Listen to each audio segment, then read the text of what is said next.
नमस्कार दोस्तों। हम लोग जूरिस्प्रूडेंस पढ़ रहे हैं, विधि शास्त्र पढ़ रहे हैं। और पिछले वीडियो में हमने पहला चरण पढ़ लिया था और दूसरा चरण भी पढ़ लिया था। इस वीडियो में हम इसको आगे बढ़ाएंगे। ये 4 चरण जो है इसमें बचे हैं, इनको हम कंप्लीट करते हैं।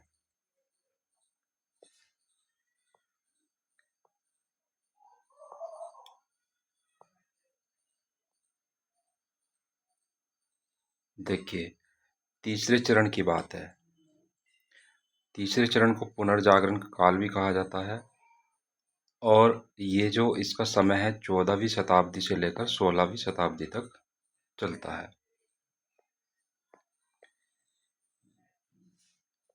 ठीक है, तो इसमें क्या है, ये धर्मनिरपेक्षताकरण इसमें आता है कि धर्मनिरपेक्ष मतलब धर्म के आधार पर धर्म को नकारने का ये काम कर रहा है। कि जैसे इससे पहले हमने दूसरे चरण में देखा था, अंधयुग का समय था और वहाँ पर सर्वोच्चता किसकी आ गई थी? धर्म की आ गई थी, चर्च की आ गई थी। ठीक है, तो उसी को जो है ये नकारते हुए आगे बढ़ता है और पुनर्जागरण मतलब पुनः जो है व्यक्ति में सोचने की क्षमता को विकसित करता है। व्यक्ति का जो है दोबारा से जन्म होता है, मतलब सोच का जन्म होता है उसकी, और वो धर्म को नकारने लगता है। यह मध्यकाल के अंत और आधुनिक काल की शुरुआत के बीच का संक्रमण काल था, जिसने मध्यकालीन देवीय कानून जो डिवाइन लॉ था पिछले वाले पार्ट में को समाप्त करके आधुनिक सकारात्मक कानून का मार्ग प्रशस्त किया। मतलब जो है आने वाले आधुनिक काल और पिछले वाले मध्यकाल के बीच का काल है ये, जिसने क्या किया, आधुनिक काल के जो आगे हम चलेंगे, आधुनिक काल में जो सकारात्मक लॉ आता है, पॉजिटिव लॉ आता है, उसके रास्ते को इसने खोला है। इस युग में वैदिक दर्शन का झुकाव पारलौकिक शक्ति पारलौकिक सत्ता यानी कि ईश्वर से हटकर पूरी तरह से एक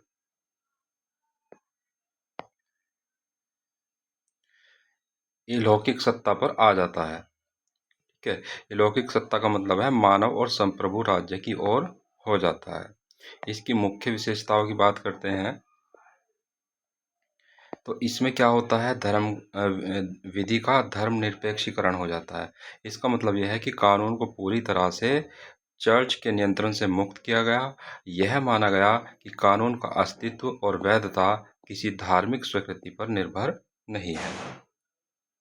ठीक है, मूल बात यह है कि इस भाग में, इस चरण में क्या हुआ है, जैसे मध्यकाल में पिछले समय में क्या है कि कानून जो है भगवान का रूप माना जाता था या धर्म गुरुओं का रूप माना जाता था, जैसे चर्च है।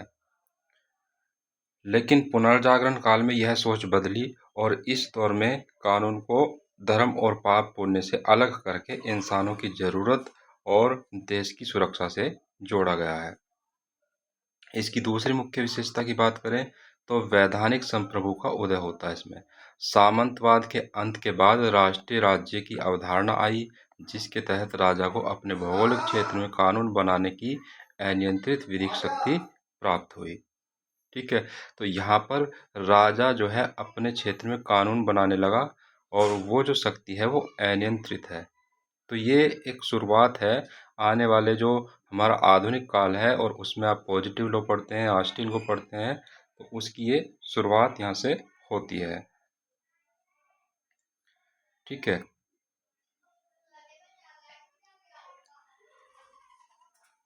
तीसरा जो इसमें पार्ट है, ये इसका विशेषता है ये मानवतावादी न्यायशास्त्र। और मानवतावादी न्यायशास्त्र में क्या है कि न्याय का पैमाना अब ईश्वर की प्रसन्नता नहीं बल्कि समाज की स्वतंत्र कला, व्यापार और लौकिक विकास बन गया। ठीक है, अब जो है नियम कानून इसलिए नहीं बनते थे कि भगवान खुश होंगे। पिछले समय में क्या था, जब अंध युग था उसमें चर्च के जो पादरी होते थे वही कानून बनाते थे, उनकी ही सत्ता चलती थी और वो कहते थे कि ईश्वर का आदेश है और ईश्वर ने ये बोला है। तो ये सब चीज़ें यहाँ पर समाप्त हो जाती हैं और इसमें ये बात निकल कर के आती है कि अब जो नियम है, कानून है, वो इसलिए नहीं बनेंगे कि भगवान खुश हो, बल्कि इसलिए बनेंगे कि जो है मानव को स्वतंत्रता मिले, उसके कला का विकास हो, उसके व्यापार बढ़े और जो है लौकिक विकास हो, लोगों का विकास हो। तो ये इसमें एक बदलाव आता है। इसमें मुख्य विचारक की बात करें तो दो ही इसमें मुख्य विचारक आते हैं, जो है निकोलस मैकियावेली है और ये जीन बर्डिन है। इनका नाम जो है आपने पीछे पढ़ा था वो जया बोंदा भी लिखा हुआ है। ठीक है, जया बोंदा। तो इनका नाम कहीं कहीं पर ये अलग लिखा जाता है। निकोलस मैकियावेली के बारे में बात करें तो इनकी प्रसिद्ध पुस्तक है द प्रिंस। और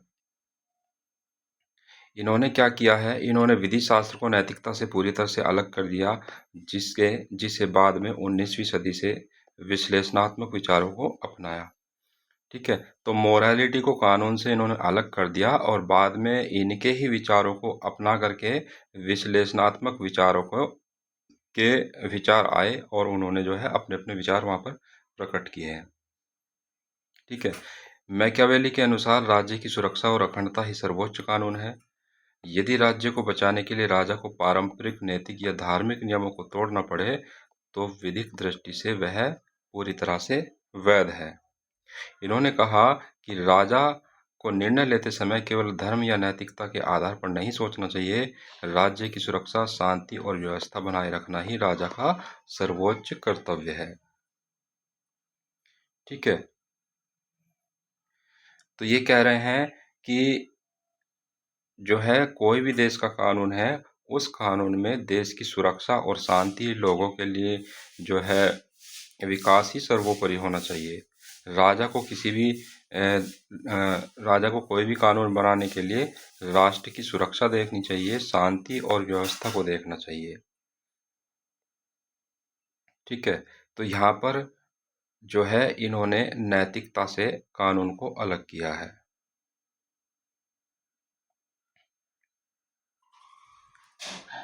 ठीक है, जैसे अगर मान लीजिए शहर में कर्फ्यू कर्फ्यू लगा दिया जाए, तो कर्फ्यू लगाना क्या होता है, वहाँ पर 4 लोग एक साथ इकट्ठा नहीं हो सकते या 5 लोग इकट्ठा एक साथ नहीं हो सकते। ठीक है, लेकिन कर्फ्यू लगाना कुछ लोगों के निजी जीवन में रुकावट डाल सकता है, लेकिन ये पूरे शहर को सुरक्षा देता है। तो यह जो सरकार का कदम है, ये इनके अनुसार सही है। अगले देखते हैं जीन बॉडिन। इनका प्रसिद्ध जो ग्रंथ है सिक्स बुक्स ऑफ कॉमनवेल्थ 1576 का है। प्रसिद्ध विधिक दर्शन की बात करें तो इन्होंने कहा है संप्रभु का पूर्णवादी सिद्धांत इन्होंने दिया है। और विधि शास्त्र और राजनीतिक विज्ञान में संप्रभु का सिद्धांत देने का मुख्य श्रेय जो है बोंदा को ही जाता है। ठीक है, तो संप्रभु का सिद्धांत जो है इन्होंने ही सबसे पहले दिया था। आगे चल करके इनके विचारों को जो है ऑस्टिन महोदय अपनाते हैं। ये क्या है, इतिहास में पहली बार संप्रभु को एक विधिक अधिकार के रूप में संस्थापित किया। इनके अनुसार संप्रभु वह विधिक इकाई है जो स्वयं किसी भी मानवीय कानून से बंधी नहीं है। वह समाज के लिए कानून का निर्माण करता है, लेकिन स्वयं उन कानूनों के अधीन नहीं होता। उसकी शक्ति पर केवल प्राकृतिक या ईश्वरीय सीमाएं ही हो सकती है, कोई लौकिक सीमा नहीं। ठीक है, तो ये कह रहे हैं, इन्होंने इनका पहले ध्यान रखिएगा, इनके प्रश्न पूछा जाता है कि संप्रभु का सिद्धांत किसने दिया है। ठीक है, तो जीन बॉडिन या इनका नाम अभी बताए थे जया बोंदा, कुछ भी नाम आ सकता है, जया बोंदा। तो इन्होंने क्या किया है, संप्रभु का सिद्धांत दिया है। और ये कह रहे हैं कि राजा सभी के लिए कानून बनाता है, लेकिन स्वयं जो है कानून से बंधा नहीं है। जैसे किसी खेल में क्या होता है, एक एम्पायर होता है और एम्पायर सभी खिलाड़ियों को नियंत्रित करता है, उनके लिए मैदान पर रूल बनाता है, लेकिन कोई भी रूल उसके लिए लागू नहीं होता है। ठीक है, मैच के लिए क्या करता है, वो नियम लागू करता है और उसके फैसलों पर खिलाड़ी जो है कोई सवाल नहीं उठा सकते। हालांकि उसकी कुछ अपनी सीमाएं होती हैं, लेकिन मैदान पर जो है उसके ही रूल चलते हैं।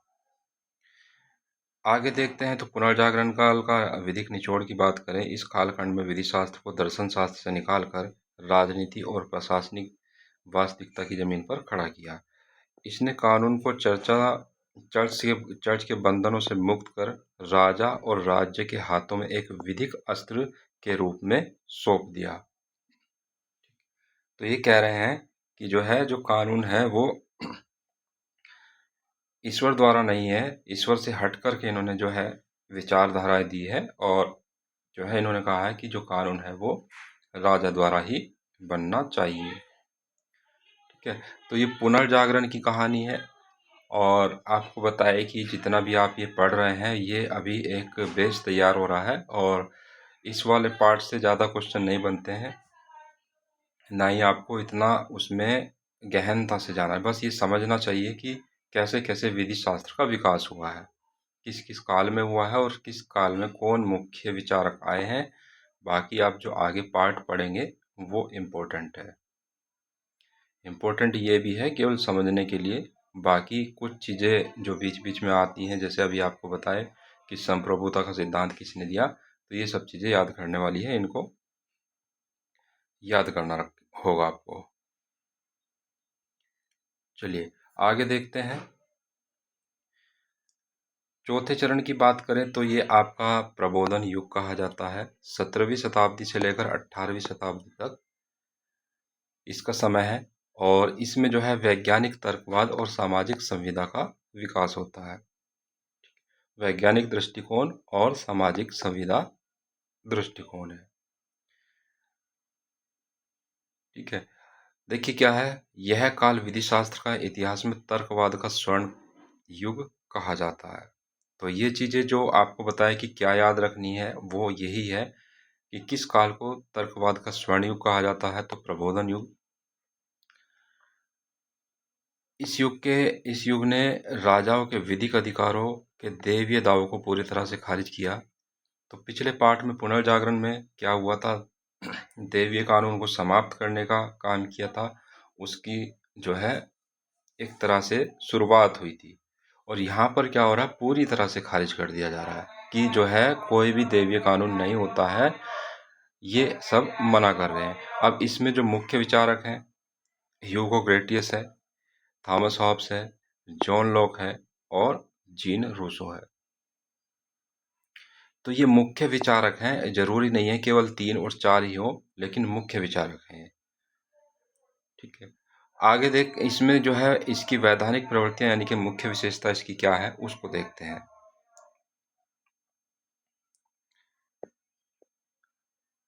पहली ये लाइन रह गई, इसको देखिए। इस काल की सबसे बड़ी विशेषता यह थी कि कानून का आधार अब शासन की निरंकुश मर्जी नहीं, बल्कि मानवीय तर्क शक्ति और जनता की सहमति को माना गया है।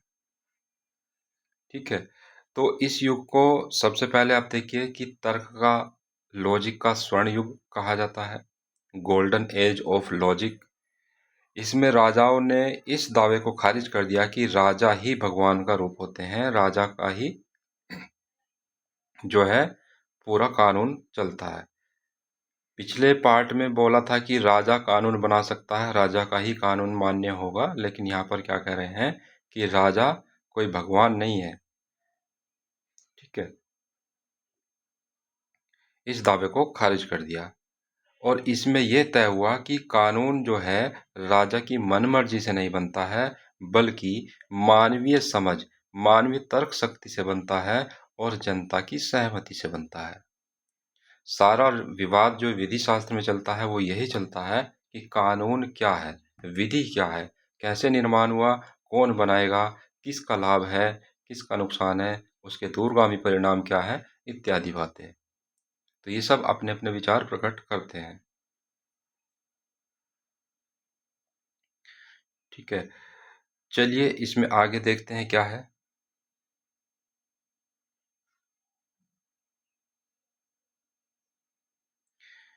विधि का धर्मनिरपेक्षकरण, इसमें भी जो है विधि का धर्मनिरपेक्षकरण है।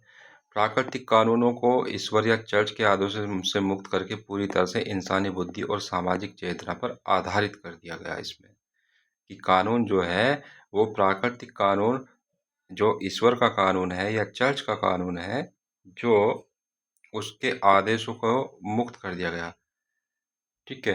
दरअसल जो आपका पिछला वाला पार्ट है पुनर्जागरण और जो प्रबोधन युग है, ये दोनों समकालीन हैं। मतलब शुरुआत वहाँ से होती है और ये आगे चल के प्रबोधन युग बन जाता है। थोड़ा और डेवलप हो जाता है। लेकिन इनमें सिमिलैरिटी ये है कि ये दोनों ही क्या करते हैं, प्राकृतिक कानून यानी कि ईश्वर के कानून को, चर्च के कानून को, पोप के कानून को खारिज कर देते हैं और कहते हैं कि नहीं, ईश्वर का कानून कोई कानून नहीं होता है।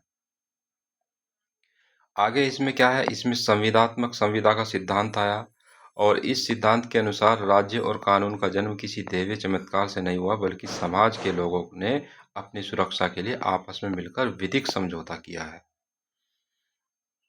ठीक है। तो यहाँ पर ये भी है जो है सामाजिक संविदा से कानून उत्पन्न हुआ है। ये इसके विचारक जो हैं, ये जो 3 विचारक हैं, ये इस बात पर प्रबल जोर देते हैं कि जो कानून का निर्माण हुआ है, वो समाज ने संविदा करके, कॉन्ट्रैक्ट करके उसका कानून का निर्माण किया है। अब कैसे निर्माण किया है वो हम आगे जब हम पढ़ेंगे, अगले जो हमारा स्कूल वाला पार्ट होगा, वहाँ पर हम ये सब चीज़ें दोबारा से पढ़ेंगे और वहाँ पर इसको हम थोड़ा गहनता से पढ़ेंगे। यहाँ पर अभी थोड़ा मोटा-मोटा समझ लीजिए। ठीक है। चलिए आगे है, इसमें देखिए क्या है। प्राकृतिक अधिकारों की सर्वोच्चता। कानून का मुख्य उद्देश्य अब संप्रभु की करना नहीं, बल्कि नागरिकों के जन्मसिद्ध अधिकारों को सुरक्षित करना बन गया। तो इस युग के अनुसार जो विचारक हैं, उन्होंने कहा है कि जो कानून है वो नागरिकों के जन्मसिद्ध अधिकारों को सुरक्षित करने वाला होना चाहिए, कि जो अधिकार नागरिकों को जन्मजात मिले हैं, उनको सुरक्षित करने के लिए, उनको प्रोटेक्ट करने के लिए जो है कानून होना चाहिए। तो इसमें ये कहा गया है। विधि का राजनीतिकरण। इस काल में विधि शास्त्र पूरी तरह से राजनीतिक दर्शन से जुड़ गया, जिसने आगे चलकर फ्रांसीसी और अमेरिकी क्रांतियों के कानूनी ढांचे को तैयार किया। ठीक है। तो कानून का इस्तेमाल जनता के हक के लिए हुआ, ये जो आप देख रहे हैं आगे चल करके।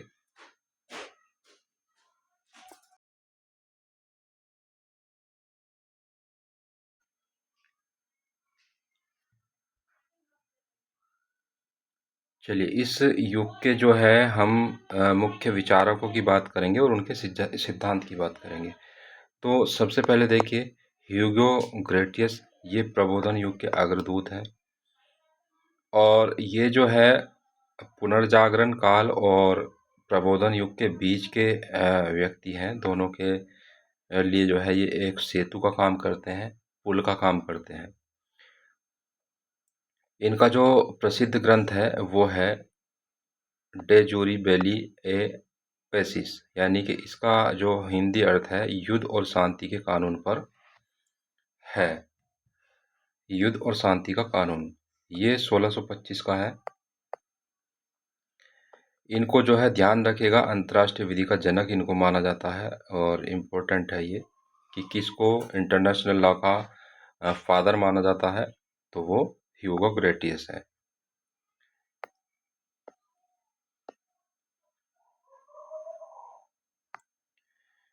इन्होंने विभिन्न स्वतंत्र और संप्रभु राज्यों के आपसी संबंधों, संधियों और युद्ध के नियमों को संचालित करने के लिए आधुनिक अंतर्राष्ट्रीय कानून की मजबूत नींव रखी।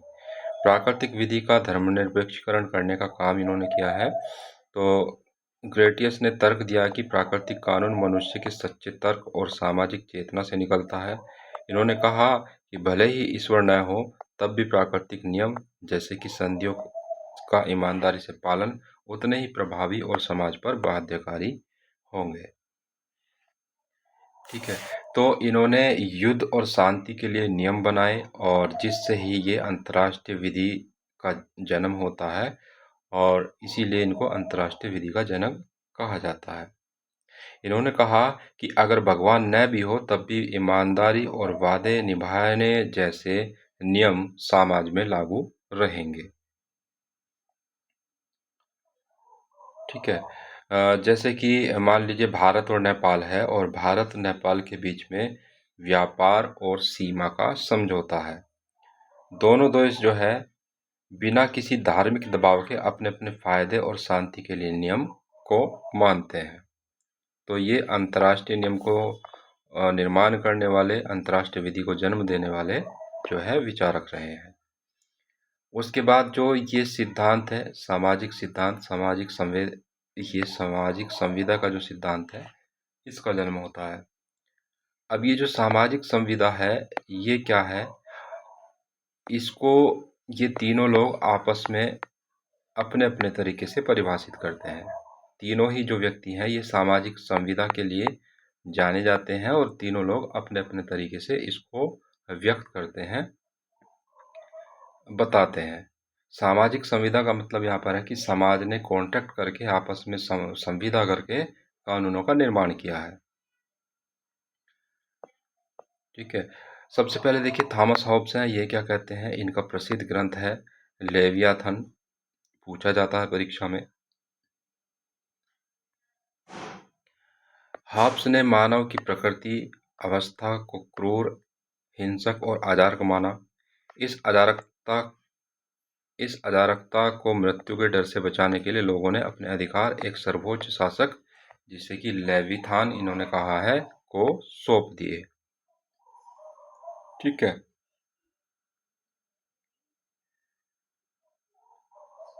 तो ये कह रहे हैं कि इनका ये मानना है कि इंसान शुरुआती जीवन में बहुत खौफनाक होता था और हिंसक प्रवृत्ति का होता था और डर से बचने के लिए लोगों ने अपने सारे अधिकार एक व्यक्ति को दे दिए, एक मजबूत शासक को दे दिए, जिसे इन्होंने लेवियाथन कहा है।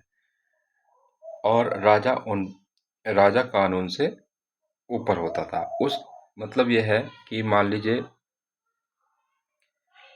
10 लोग हैं और ये जो 10 लोग हैं ये कमज़ोर लोग हैं बहुत।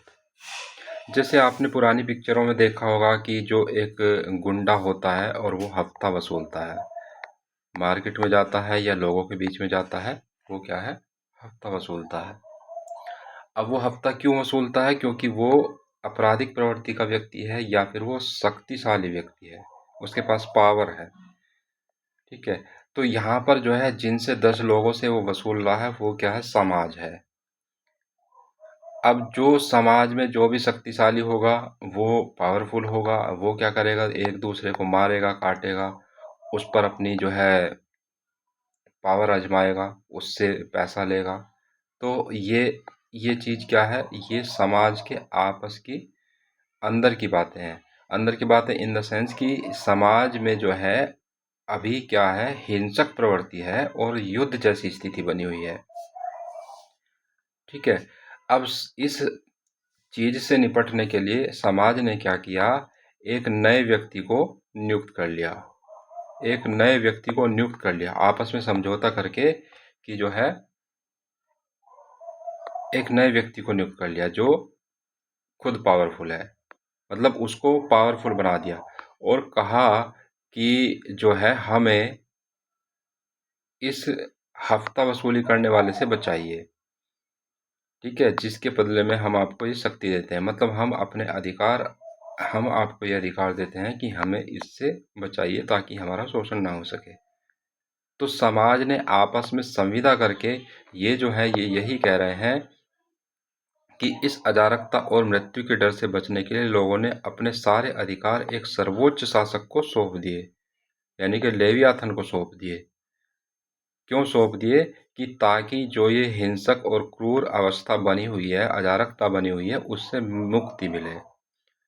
तो ये कह रहे हैं। तो सामाजिक संविदा का सिद्धांत जब हम आगे पढ़ेंगे तो इसको और क्लियर कर देंगे, जब हम आगे इसको पढ़ेंगे। इनके अनुसार देखिए, हॉब्स के अनुसार कानून संप्रभु का आदेश है।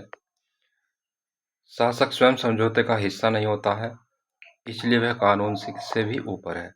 तो ये क्या कह रहे हैं कि जो जिसको ये सारे अधिकार दिए गए हैं, कानून शक्ति दी गई है, तो वो खुद कानून को नहीं मानेगा, मतलब वो कानून से ऊपर है।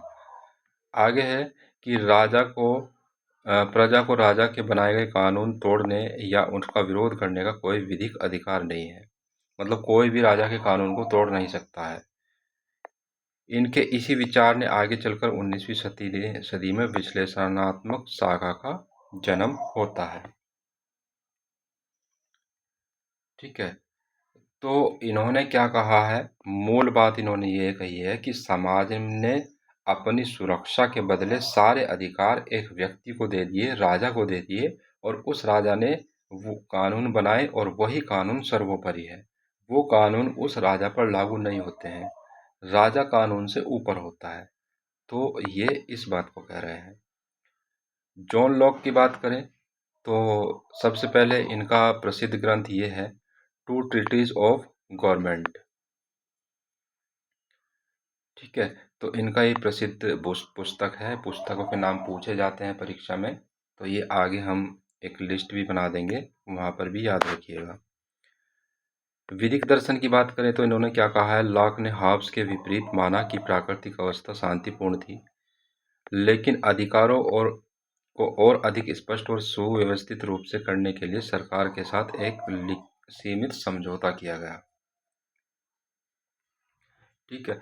तो ये होप्स जो है, ये जो लॉक जो हैं, ये होप्स के विपरीत बात कह रहे हैं। और जहाँ होप्स क्या मान रहे हैं कि प्राचीन समय में जो है समाज जो था वो हिंसक प्रकृति का था, क्रूर था, उसके विपरीत ये बात कह रहे हैं। और ये कह रहे हैं कि इंसान का शुरुआती जीवन खौफनाक नहीं था, डर से बचने के लिए, बल्कि ये कह रहे हैं कि जो है सुव्यवस्थित रूप से शांतिपूर्ण था। ये कह रहे हैं कि शांतिपूर्ण था। प्राकृतिक अवस्था में जो कानून था वो शांतिपूर्ण था।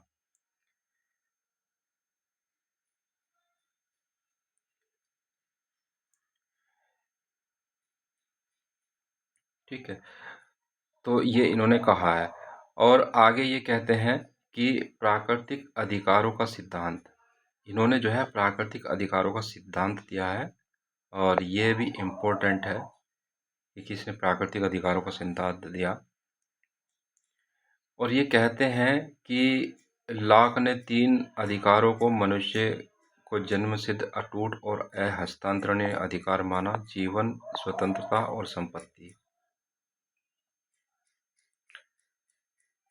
तो ये जो है, सबसे पहली बात, होब्स के विपरीत बात करते हैं और कहते हैं कि इंसान की जो प्राकृतिक अवस्था थी वो शांतिपूर्ण थी, लेकिन अधिकारों को अधिक स्पष्ट करने के लिए, सुव्यवस्थित करने के लिए, सुव्यवस्थित रूप से लागू करने के लिए सरकार के साथ एक लिखित समझौता किया लोगों ने और उसको अधिकार दे दिए। ठीक है। तीनों ही लोग सामाजिक संविदा के सिद्धांत को अपने अपने तरीके से परिभाषित कर रहे हैं यहाँ पर। तो इन्होंने प्राकृतिक अधिकारों का सिद्धांत का जन्म दिया। और प्राकृतिक अधिकार मतलब जो है, जो ऐसे अधिकार हैं जो व्यक्ति को जन्म से मिलते हैं: जीवन का अधिकार, स्वतंत्रता का अधिकार और संपत्ति का अधिकार। इन्होंने कहा कि इंसान को जीवन, स्वतंत्रता और संपत्ति का जन्मसिद्ध अधिकार प्राप्त है। सरकार का काम सिर्फ इनकी रक्षा करना है। आगे क्या कह रहे हैं ये, कि कानून का मुख्य रूप से स्वतंत्रता को छीनना नहीं है। कानून का काम मनुष्य की स्वतंत्रता को छीनना नहीं है, बल्कि उसकी रक्षा करना है। तो ये कह रहे हैं कि कानून का जो काम है वो एक केयर टेकर के रूप में है, वो केयर करता है। यदि राजा या सरकार जनता के इन 3 प्राकृतिक अधिकारों की रक्षा करने में विफल रहती है, तो जनता को उस सरकार के बदलने या उखाड़ने का कानूनी और नैतिक अधिकार है। ठीक है। तो ये क्या कह रहे हैं, वो इसी बात को कह रहे हैं।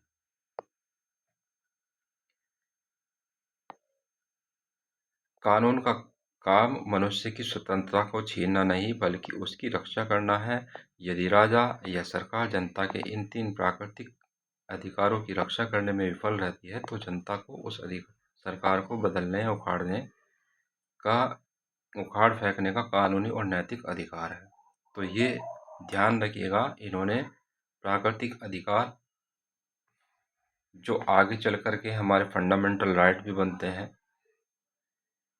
मौलिक अधिकारों का जन्म होता है आगे चल के, तो इन्हीं के विचारों से प्रभावित है। इन्होंने कहा है कि जो है 3 ऐसे अधिकार मिले हैं मानव को जो जन्म से ही मिले हैं। जीवन का अधिकार, स्वतंत्रता का अधिकार और संपत्ति का अधिकार। इनको कोई भी छीन नहीं सकता है। ये जन्म सिद्ध है, अटूट है और अहस्तांतरणीय है, मतलब इनको किसी और को सौंपा नहीं जा सकता है। आगे देखेंगे जीन जैक्स रूसो। ये क्या है? इनके प्रसिद्ध ग्रंथ की बात करें तो द सोशल कॉन्ट्रैक्ट इनका प्रसिद्ध ग्रंथ है। रूसो ने संप्रभु को किसी एक राजा के हाथ में सौंपने के बजाय समाज की सामूहिक इच्छा का निहित माना है। रूसो जो है सामान्य इच्छा का सिद्धांत देते हैं और कहते हैं कि असली कानून वह है जो समाज की सामान्य इच्छा यानी सबकी भलाई और सामूहिक चेतना से निकलता है। संप्रभुता किसी एक व्यक्ति को की बपौती नहीं है। कानून का निर्माण जनता की मर्जी से होना चाहिए, इसलिए इन्हें लोकप्रिय संप्रभु का जनक माना जाता है, जिसने फ्रांसीसी क्रांति की विधिक नींव रखी। ठीक है, तो ये कह रहे हैं कि जो कानून है वो सामान्य लोगों की सामान्य इच्छा पर होना चाहिए। कि असली कानून क्या है? राजा की बपौती नहीं है कि जैसा राजा कह देगा वही है, बल्कि कानून जो है पूरे समाज की सामूहिक इच्छा के आधार पर होना चाहिए। तो जैसे कि कोई मान लीजिए कोई गांव है और गांव में क्या है, किसी विवाद को लेकर के पंचायत बैठती है। अब यहाँ पर पंचायत का मतलब ये है कि अगर कोई फैसला लिया जाता है, कोई कानून का निर्माण किया जाता है, तो वो केवल सरपंच का फैसला नहीं होना चाहिए, वो सभी लोगों को मान्य होना चाहिए, सभी लोगों की सामूहिक इच्छा होनी चाहिए। अगर कुछ लोग उसको मान रहे हैं, कुछ लोग नहीं मान रहे हैं, तो वो अलग हो जाएगा फिर। तो ये कह रहे हैं कि सामान्य लोगों की, समाज की सामान्य इच्छा होनी चाहिए, सभी उसमें सम्मति होनी चाहिए, सबकी सम्मति होनी चाहिए। तो ये आपके 3 प्रमुख विचारक हैं इस युग के। इस युग का क्या प्रभाव पड़ा? इस युग ने विधि शास्त्र को, राजाओं को महलों से निकालकर जनता की संसद तक की ओर मोड़ दिया। ग्रेट ईस्ट के तार्किक, विधिक नियमों और सामाजिक संविदा के विचारकों ने यह स्थापित किया कि कोई भी कानून केवल तब तक वैध है जब तक वह नागरिकों के अधिकारों, अंतर्राष्ट्रीय संधियों और जन कल्याण की रक्षा करता है। तो ये आपका चौथा चरण है।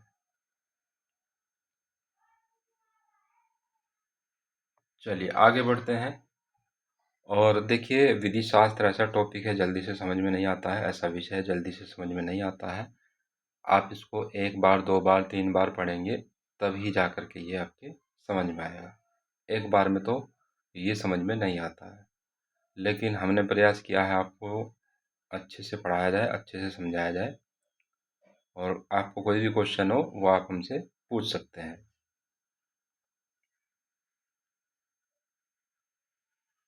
चलिए 5वें चरण की बात करें तो ये विधिक प्रत्यक्षवाद एवं ऐतिहासिक वैज्ञानिक विश्लेषण का काल रहा है। 19वीं शताब्दी में विधि शास्त्र को वैज्ञानिक और व्यावहारिक युग कहा जाता है। इस काल में औद्योगिक क्रांति के कारण जो है तेजी आई और नए और कड़े कानूनों की जरूरत पड़ी।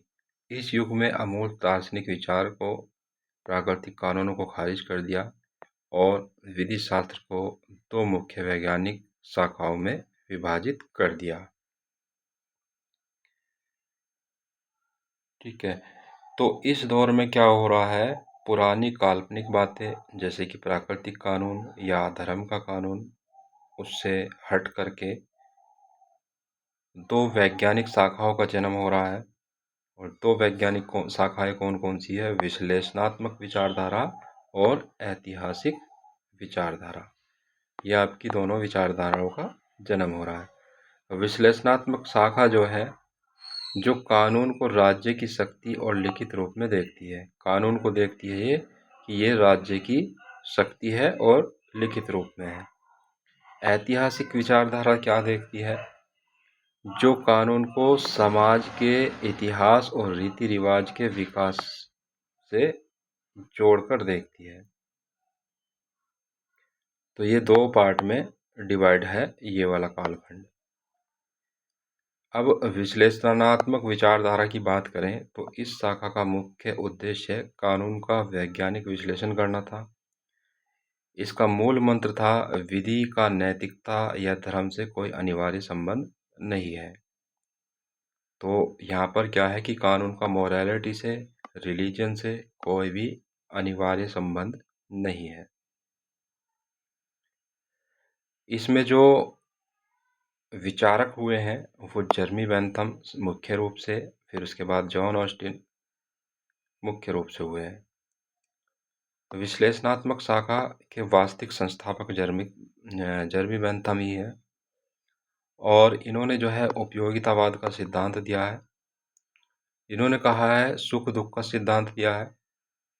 ये सुख दुख का सिद्धांत जो है उपयोगिता सिद्धांत का ही पार्ट है, ये भी अलग से नहीं है ये।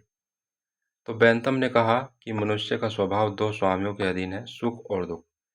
कानून का एकमात्र उद्देश्य समाज के सुख को बढ़ाना है और दुख को कम करना है।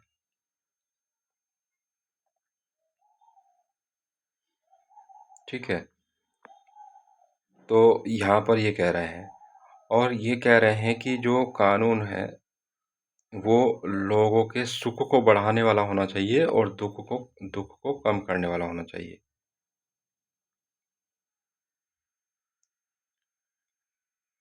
तो जैसे सरकार की कोई योजना आती है, चाहे वो फ्री मेडिकल सर्विस हो, चाहे वो किसी और चीज़ में हो, तो वहाँ पर क्या हो रहा है, लोगों के सुख बढ़ रहे हैं, दुख कम हो रहे हैं। ठीक है, लोगों को, समाज को फायदा मिल रहा है। तो ये कह रहे हैं कि कानून जो है ऐसा ही होना चाहिए जो लोगों के दुख को कम करे और सुख को बढ़ाए। इन्होंने कहा है कि अधिकतम विधिक व्यक्तियों का अधिकतम सुख जो है होना चाहिए।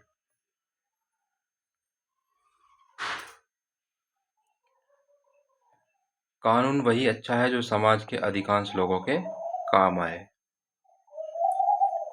तो यहाँ पर ये कह रहे हैं कि कानून ऐसा होना चाहिए जो अधिकतम लोगों के सुख के काम आए, अधिकतम व्यक्तियों का अधिकतम सुख देना चाहिए। जैसे मान लीजिए कोई पार्टी चल रही है और उस पार्टी में डीजे बज रहा है।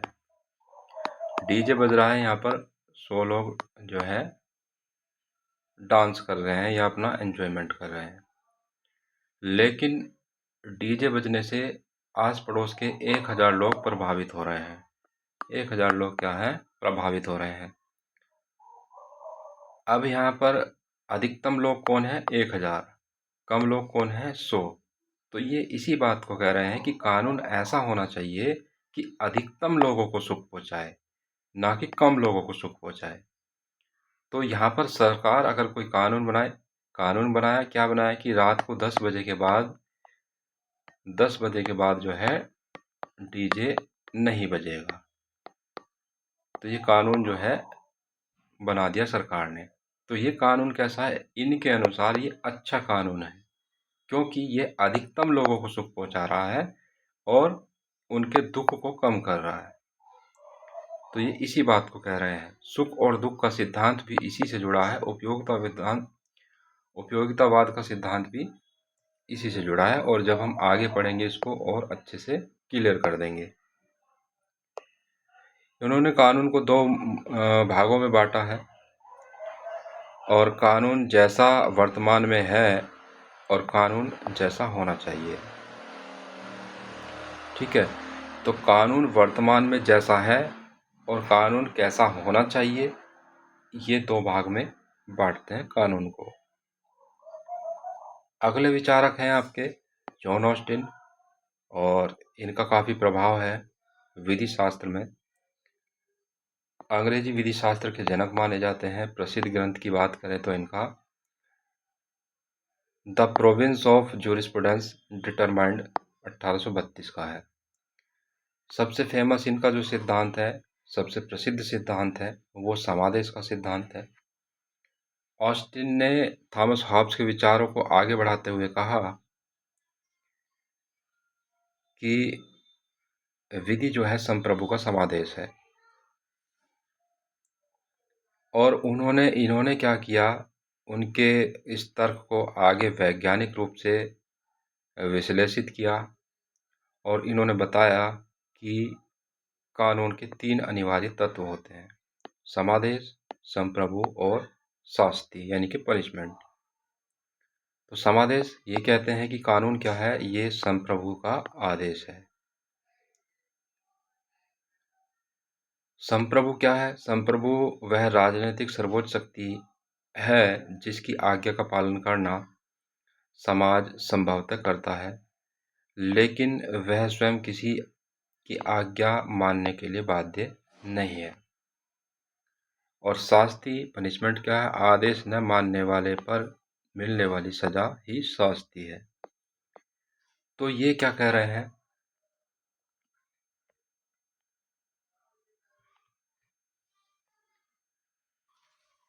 ये कानून को कह रहे हैं कि कानून क्या है? संप्रभु का जो है आदेश है। और संप्रभु क्या है? राजनीतिक सर्वोच्च शक्ति है। तो ये कह रहे हैं कि कानून के 3 अनिवार्य तत्व होते हैं: समादेश, संप्रभु और पनिशमेंट, सैंक्शन।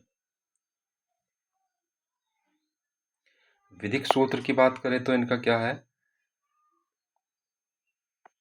विधि संप्रभु का समादेश है जिसके पीछे दंड की शक्ति होती है। ये स्टेटमेंट भी पूछा जाता है परीक्षा में। आगे क्या है? यदि किसी नियम के पीछे सजा का डर नहीं है तो वह कानून नहीं है, बल्कि केवल सकारात्मक नैतिकता है, जैसे अंतर्राष्ट्रीय कानून या सामाजिक नियम। तो कह रहे हैं कि यदि किसी कानून में सजा का डर नहीं है तो वो वास्तव में कानून नहीं है, बल्कि वो पॉजिटिव मोरालिटी है केवल, जैसे इंटरनेशनल कानूनों में होता है। चलिए आगे बढ़ते हैं। ऐतिहासिक विचारधारा।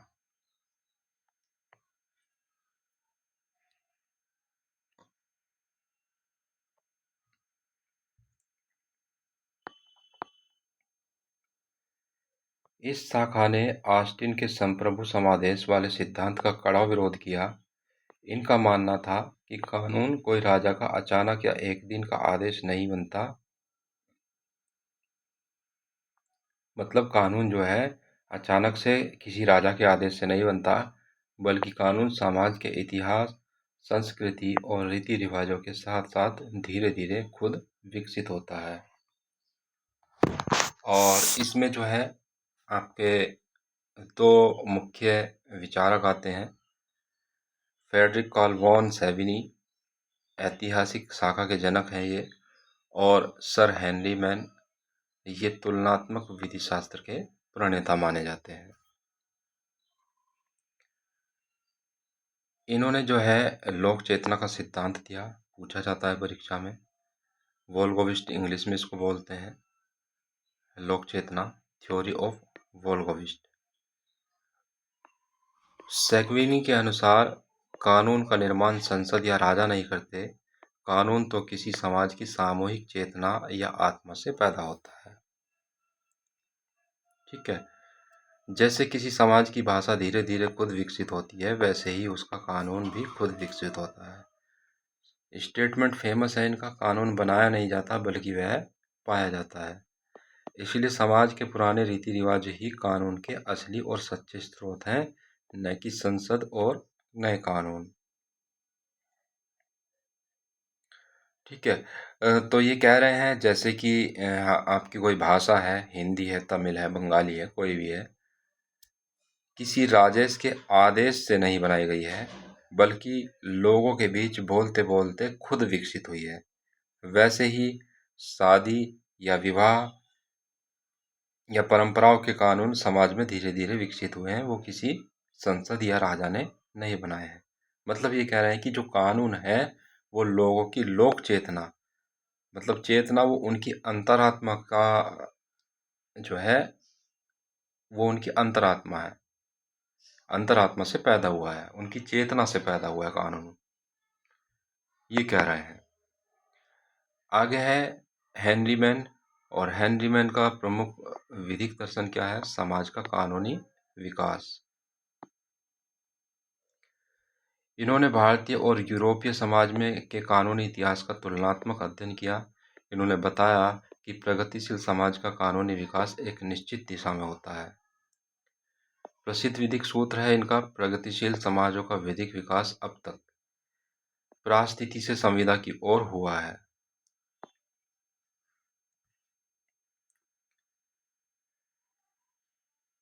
ठीक है। और ये कहना क्या चाह रहे हैं? ये कहना चाह रहे हैं कि स्थिति से संविदा की ओर, कि पुराने जमाने में जो अधिकार थे वो आपकी स्थिति को, परास्थिति को देख करके तय होते थे। जैसे आप किस जाति से हैं, आपका जेंडर क्या है, आप किस परिवार से आते हैं, किसी राजघराने से आते हैं, किसी नॉर्मल परिवार से आते हैं, या किसी निम्न स्तर के परिवार से आते हैं। तो ये पुराने जमाने की बातें हैं। तो ये इसी बात को कह रहे हैं कि स्थिति से संविदा की ओर जो है कानून का निर्माण हुआ है। वर्तमान स्थिति में आधुनिक युग में जो कानूनों का निर्माण होता है वो मर्जी से होता है, लोगों की मर्जी से, समझौते से होता है। हाँ, तो ये यही समझाना चाह रहे हैं कि प्रगतिशील समाज का विधिक विकास अब तक परास्थिति से संविदा की ओर हुआ। पहले जमाने में क्या होता था? राजा का बेटा राजा होता था, या जमींदार का बेटा जमींदार ही होता था। स्थिति सेम रहती थी, समान रहती थी। लेकिन आज एक आम इंसान अपनी योग्यता के दम पर समझौता करके जो है राजा बन सकता है, कंपनी का सीईओ बन सकता है, अपना बिजनेस खोल सकता है। तो ये यही कह रहे हैं कि प्राचीन काल में मनुष्य के अधिकार उसकी जाति, लिंग या परिवार की परिस्थिति से तय होते थे, लेकिन आधुनिक काल में मनुष्य अपने अधिकार खुद अपनी मर्जी से किए गए समझौते से तय करता है। तो ये आपका ऐतिहासिक विचारधारा है। आगे बात जब पढ़ेंगे तो और इसको क्लियर कर देंगे। इस युग का निष्कर्ष की बात करें तो इस कालखंड में विधि शास्त्र को एक शुद्ध विज्ञान के रूप में स्थापित किया, जहां एक तरफ ऑस्टिन और बेंथम ने राज्य के लिखित विधिक शक्ति को मजबूत किया, वहीं सैगविनी और हेनरी मैन ने विधिक इतिहास और सामाजिक परंपराओं के महत्व को रेखांकित किया है। तो 19वीं सदी ने कानून को एक शुद्ध विज्ञान बना दिया। एक तरफ ऑस्टिन बेंथम ने कहा कि कानून सरकार की लिखित ताकत है, तो दूसरी तरफ सैंगविनी मैन ने याद दिलाया कि कानून समाज की परंपरा और इतिहास से निकलता है। चलिए आगे जो है आपका ये छठा चरण आता है, समाजशास्त्रीय विचारधारा एवं यथार्थवाद। 20वीं शताब्दी को विधि शास्त्र में सामाजिक कल्याण और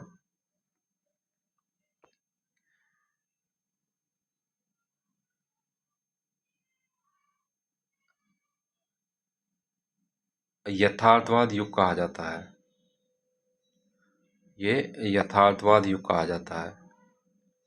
इस काल में कल्याणकारी राज्य की अवधारणा का उदय हुआ। इस युग ने माना कि कानून का अध्ययन किताबों में बंद नियमों के बजाय समाज में उनके वास्तविक प्रभाव को कम करने वास्तविक प्रभाव और काम करने के तरीके के आधार पर होना चाहिए।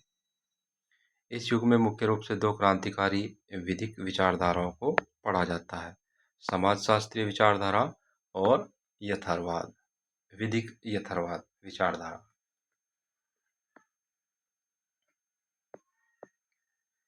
ठीक है, इसमें दो विचारधाराओं का जन्म होता है, सामाजिक शास्त्रीय शाखा और यथार्थवादी शाखा। ये जो कहती है ये जो कानून सामूहिक हितों के संतुलन का माध्यम बनती है। ये शाखा कहती है कि जो कानून सामाजिक हितों के संतुलन का माध्यम मानती है। और ये जो है ये शाखा क्या मानती है कि जो अदालतें जजों की व्यावहारिक सोच और फैसलों को ही असली कानून मानती है। चलिए देखते हैं। सामाजिक विचारधारा में समाजशास्त्रीय जो विचारक हुए हैं वो कौन है? डीन रास्कोपाउंड है, समाजशास्त्रीय शाखा के प्रणेता माने जाते हैं।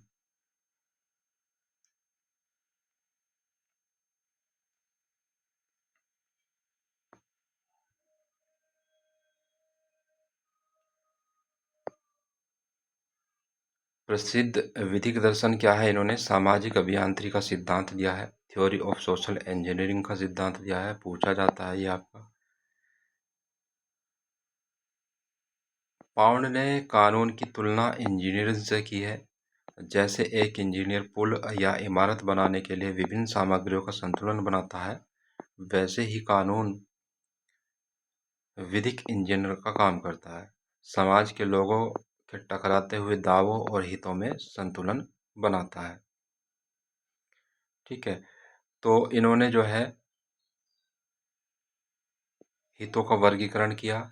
इन्होंने समाज के हितों को तीन भागों में बांटा है, व्यक्तिगत हित, सामाजिक हित और ये सार्वजनिक हित है। ये सार्वजनिक हित और सामाजिक हित। ठीक है, तो व्यक्तिगत हित जैसे किसी व्यक्ति की अपनी संपत्ति या मान सम्मान। सार्वजनिक हित क्या है? जैसे राज्य की सुरक्षा या प्रशासनिक कार्य। और सामाजिक हित क्या है? जैसे समाज में शांति, सुरक्षा और नैतिकता की सामान्य प्रगति। विधिक सूत्र की बात करें तो कानून का मुख्य उद्देश्य न्यूनतम घर्षण और न्यूनतम बर्बादी के साथ अधिकतम सामाजिक आवश्यकताओं की पूर्ति करना है। तो ये क्या कह रहे हैं? ये कह रहे हैं कि जो समाज है, समाज में संतुलन होना बहुत ज़रूरी है और कानून उस संतुलन को कायम करने में जो है अपनी भूमिका निभाता है।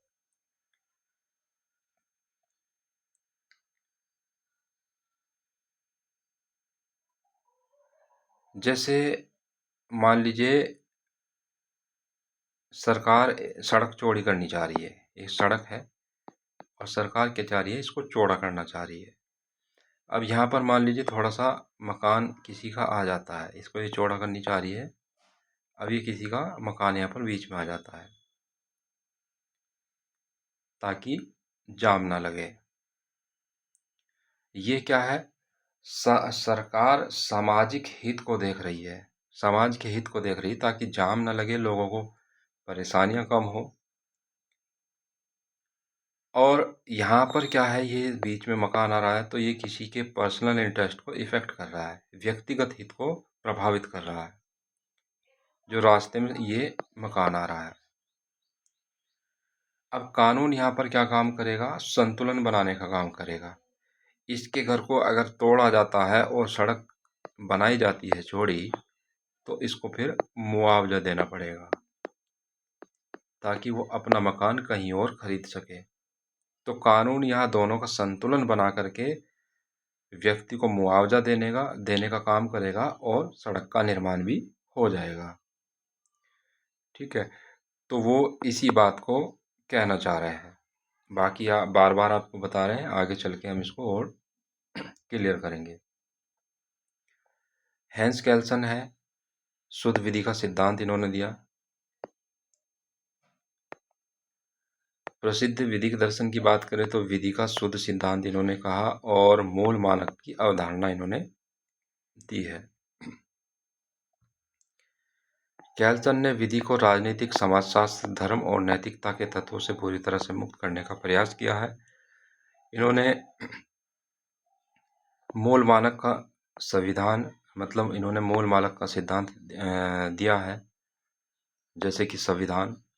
केल्सन के अनुसार सभी विधिक नियम एक पिरामिड की तरह होते हैं, जहां हर कोई छोटा नियम अपने से ऊपर वाले नियम की ताकत पाता है। इस पिरामिड के सबसे शीर्ष पर जो सर्वोच्च नियम होता है उसे मूल मानक कहते हैं, जैसे भारत में भारत का संविधान। सभी कानूनों की वैधता इसी मूल मानक पर टिकी होती है।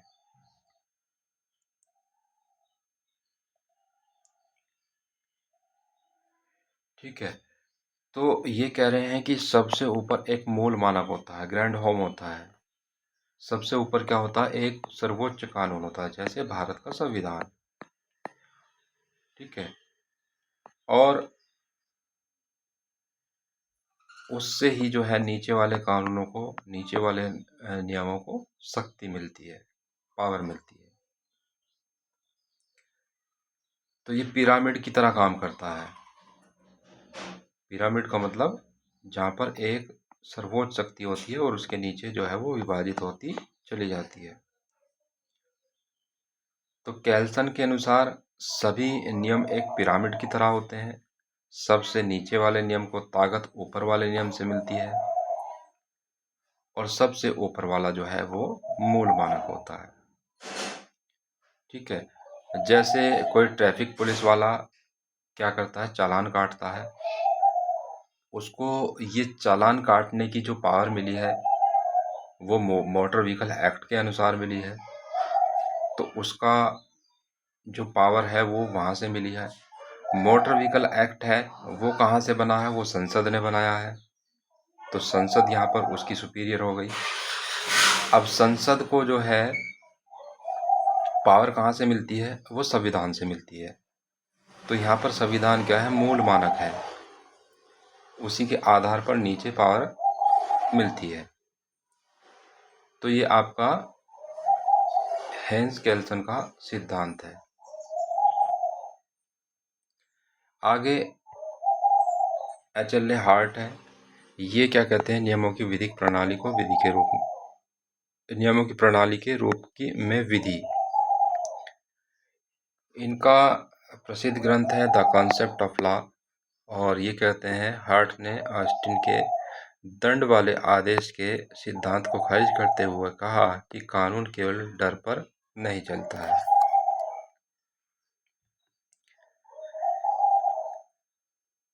ठीक है, और इन्होंने नियमों को दो भागों में बांट दिया, प्राथमिक नियम और द्वितीयक नियम। इन्होंने दो प्रकार के नियमों में इसको बांट दिया। प्राथमिक नियम क्या है, जो नागरिकों पर सीधे कर्तव्य या दायित्व डालते हैं, जैसे चोरी न करना, टैक्स देना। द्वितीय नियम क्या है, जो यह तय करते हैं कि प्राथमिक नियमों को कैसे बनाया जाए, बदला जाए या कोर्ट में कैसे लागू किया जाए, जैसे संसद की शक्तियां, कोर्ट की प्रक्रिया। ठीक है, जैसे हेलमेट पहनना अनिवार्य है, ये क्या है, एक प्राथमिक नियम है एक्ट के अनुसार। और यदि इस नियम को बदलना है या फाइन को बढ़ाना है, जुर्माने को बढ़ाना है हेलमेट ना पहनने पर, तो विधायक है, सांसद है, विधानसभा में जाकर, लोकसभा, राज्यसभा में जाकर के ये क्या करेंगे, वोट करेंगे, उस पर नियम बनाएंगे। ये क्या है, द्वितीयक नियम है, सेकेंडरी रूल है। मतलब जो यह तय करते हैं कि प्राथमिक नियमों को कैसे बना जाए, कैसे बदला जाए या कोर्ट में कैसे लागू किया जाए, ये द्वितीयक नियम है। तो कानून को दो भागों में इन्होंने बांटा है, प्राथमिक नियम और द्वितीयक नियम।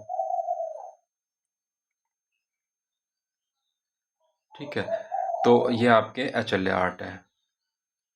चलिए आगे बढ़ते हैं। विधिक यथार्थवाद। तो ये एक अलग विचारधारा है, आधुनिक विचारधारा है, रियलिस्ट स्कूल है। यह विचारधारा अमेरिका और स्कैंडियन में विकसित हुई। इन्होंने किताबों में लिखे कानून को पूरी तरह से नकार दिया और अदालती हकीकत को सामने रखा। यथार्थवाद के जनक हैं ओलिवर वेंडल हैं होम्स होम्स और इन्होंने जो विधिक दर्शन दिया है वो बुरे व्यक्तियों का दृष्टिकोण इनका विधिक दर्शन है। अदालतों की भविष्यवाणी। जस्टिस होम्स ने कहा कि कानून कोई अमूर्त तर्क या भगवान की वाणी नहीं है। वास्तव में अदालतें क्या फैसला देंगी इसकी सटीक भविष्यवाणी करना कानून है।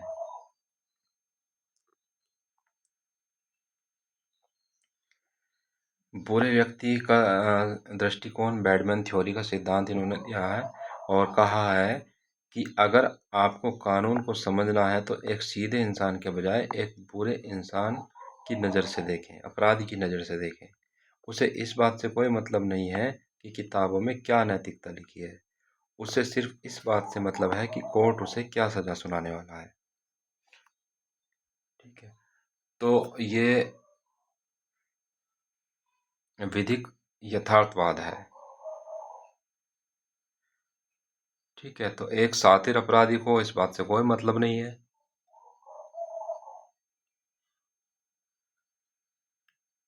इस बात से कोई मतलब नहीं है कि कानून में क्या लिखा है, क्योंकि किताबों का अगर कानून होता तो वो उसके लिए होता और वो उसको मानता। लेकिन अपराधी को इस बात से कोई मतलब नहीं है कि किताबों में ईमानदारी की बातें लिखी हैं, कानून लिखा है। वह क्या करता है, सिर्फ वकील से पूछता है कि अगर मैं यह काम करूँगा, यह अपराध करूँगा तो मुझे पुलिस पकड़ेगी या नहीं पकड़ेगी और जज मुझे कितने साल की सज़ा देंगे या नहीं देंगे। तो जो जज निर्धारित करते हैं वही कानून है ओलिवर होम्स के अनुसार।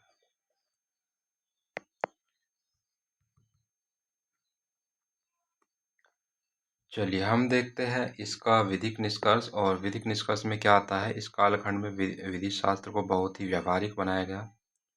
रास्को पाउंड ने सोशल इंजीनियरिंग ने कल्याणकारी राज्य के कानूनों के आधार तैयार किया। कैल्सन ने संविधान की सर्वोच्चता को वैज्ञानिक रूप दिया और यथार्थवादी ने जजों के विवेक, अदालती वास्तविकता को विधिक मान्यता दी। ठीक है, तो ये आपका छठा चरण है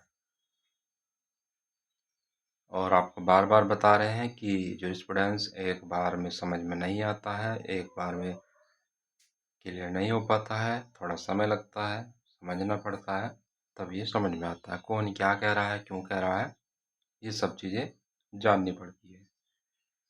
स्कूल वाले पार्ट में आपको आगे डिस्क्राइब किया जाएगा। चलिए अगला पार्ट और अंतिम चरण है हमारा सातवां चरण। सातवां चरण और ये समकालीन यानी कि अभी के वर्तमान समय का है। विधि शास्त्र वैश्विक अधिकार एवं तकनीकी न्यायशास्त्र पर यह आधारित है।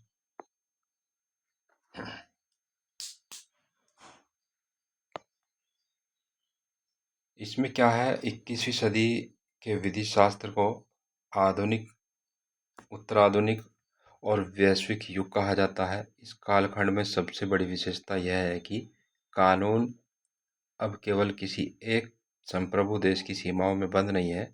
वैश्वीकरण, जलवायु परिवर्तन और इंटरनेट, आर्टिफिशियल इंटेलिजेंस के उदय ने विधि शास्त्र को पूरी तरह से बदल दिया है।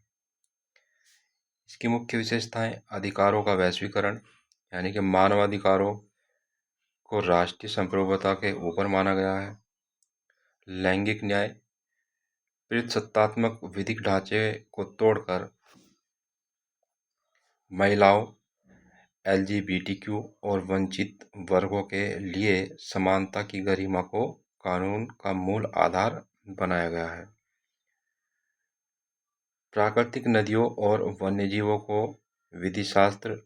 विधिक व्यक्ति का दर्जा देना और सतत विकास को न्यायिक निर्णयों का हिस्सा बनाना इसका जो है विशेषता रही है।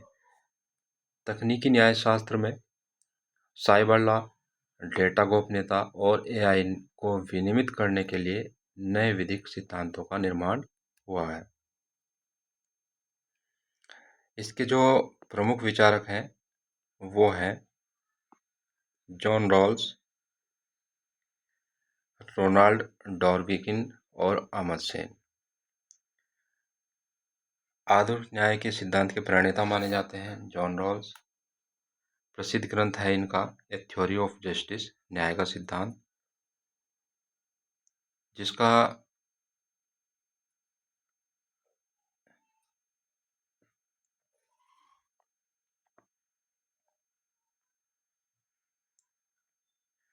जिसका प्रभाव 21वीं सदी के विधिक दर्शन पर सबसे गहरा है। अज्ञानता का पर्दा। रॉल्स ने निष्पक्ष कानून बनाने के लिए एक जो है दार्शनिक विचार दिया। इन्होंने कहा कि कानून निर्माताओं का यह सोचे बिना नियम बनाना चाहिए कि समाज में उनकी खुद की हैसियत, जाति, लिंग या वर्ग क्या है। जब वे अज्ञानता के पर्दे के पीछे रहकर नियम बनाएंगे तो वह कानून समाज के सबसे कमजोर व्यक्ति के लिए पूरी तरह से न्यायसंगत होगा। स्वतंत्रता और समानता का सिद्धांत इनका विधिक सूत्र रहा है। कानून का मुख्य उद्देश्य समाज की प्राथमिक विधिक और सामाजिक वस्तुओं का निष्पक्ष वितरण होना चाहिए। ये पार्ट उतना इम्पोर्टेंट नहीं है और इसको आप स्किप भी कर सकते हैं। मतलब इम्पोर्टेंट परीक्षा की दृष्टि से नहीं है, लेकिन समझने के लिए इम्पोर्टेंट है। रोनाल्ड डार्विकिन क्या है? विधि और सिद्धांतों का एकीकरण। प्रसिद्ध ग्रंथ इनका लॉज एम्पायर और टेकिंग राइट्स सीरियसली। नियम बनाम सिद्धांत। डार्विन ने एचएल हार्ट के नियमों के संकलन वाले सिद्धांत को खारिज कर दिया। इन्होंने कहा कि कानून केवल लिखे हुए नियमों से नहीं बनता, बल्कि कानून में विधिक सिद्धांत और विधिक नैतिकता भी शामिल होती है। सही उत्तर का सिद्धांत इन्होंने दिया। इनका मानना था कि जब जजों के सामने कोई बहुत अधिक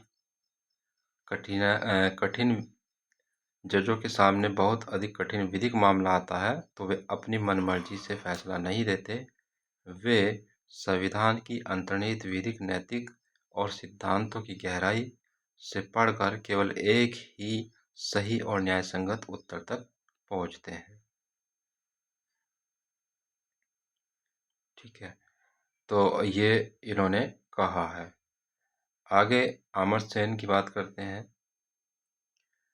क्षमता, दृष्टिकोण और विधिक व्यावहारिक न्याय, द आइडिया ऑफ जस्टिस इनका प्रमुख ग्रंथ है। प्रोफेसर सेन ने कहा कि कानून का काम केवल कागज पर अधिकार या स्वतंत्रता देना नहीं।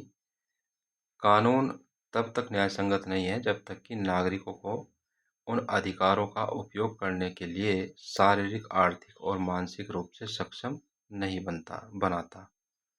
नीति का न्याय, नीति बनाम न्याय। इन्होंने प्राचीन भारतीय विधिक दर्शन का उपयोग करते हुए समझाया कि नीति का अर्थ है किताबों में लिखे परफेक्ट नियम, जबकि न्याय का अर्थ है समाज में वास्तविक रूप से मिलने वाला न्याय। विधि शास्त्र को केवल कागजी नियमों तक सीमित नहीं रहना चाहिए, बल्कि उसे न्याय पर ध्यान केंद्रित करना चाहिए। तो ये अमर्त्य सेन कहते हैं।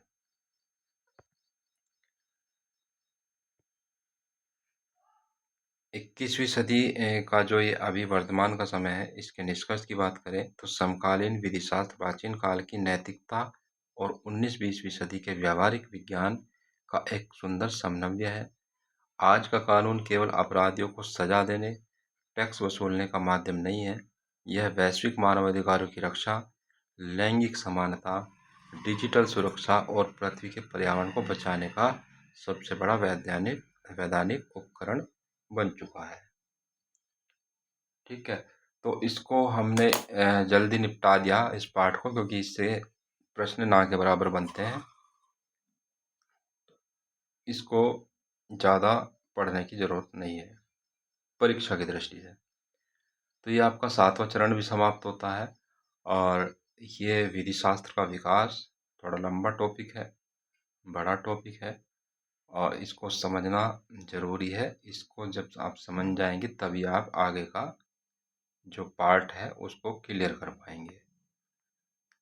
चलिए आगे हम देखते हैं, जो पीछे हमने एक चार्ट देखा था किस तरह से निर्माण हुआ है। तो प्राचीन काल में हमने देखा यहाँ पर ईश्वर और प्रकृति को और मानवीय विवेक को ही कानून माना गया। ठीक है, इन्होंने कहा था कि जो नैतिक रूप से सही है वही कानून है, राजा भी कानून के अधीन है। और इसमें जो विधिक सूत्र आए थे, इसमें अन्यायपूर्ण कानून कानून नहीं है। इसके जो है प्राकृतिक न्याय है। इसमें प्राकृतिक न्याय का जन्म होता है, धर्म का शासन इसमें आता है। मध्यकाल में चलते हैं तो यहाँ पर अंधयुग आता है। ईश्वर की इच्छा पवित्र ग्रंथ और चर्च की सर्वोच्चता हो जाती है।